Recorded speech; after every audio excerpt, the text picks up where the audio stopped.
6 people have been Australian Prime Minister over the last 12 years. After the election on May 18, that number could go up to 7.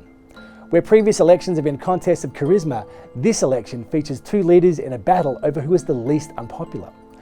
The current Prime Minister Scott Morrison leads a Conservative coalition which has clung to power since 2013.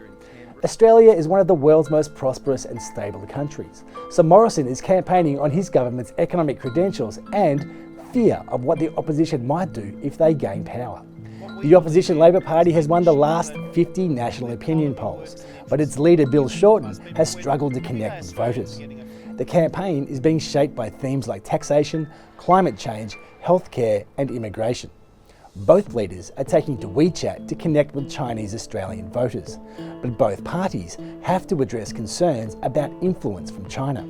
Beijing has been accused of courting MPs from both parties and is trying to overturn Canberra's ban on Huawei bidding for 5G contracts. Morrison, who likes to call himself ScoMo, continues to be haunted by the way he came to the top job. He was the last man standing after leadership struggled that alienated members of his party as well as centrist voters.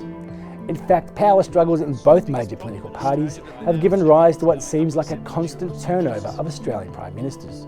Liberal Party leader John Howard was PM for more than a decade, before a landslide opposition victory put Kevin Rudd into power in 2007. But Rudd's leadership style proved so divisive within his Labor Party that they replaced him. His deputy Julie Gillard took over in June 2010.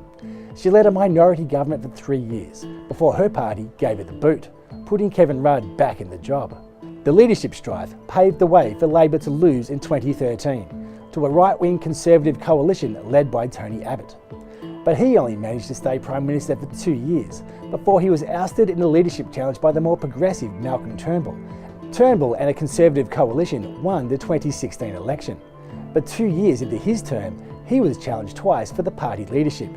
When he chose not to contest the second leadership ballot, Scott Morrison emerged as PM. Australia has just experienced one of the most extreme summers on record. Its housing market is showing signs of a major downturn, and white supremacists and right-wing extremism are on the rise. Voters must choose between 2 major parties, led by men who just aren't that popular, competing on the same weekend as our Eurovision final and the last episode of Game of Thrones. Winter is coming to Australia, and the pole dance will come to an end, one way or another.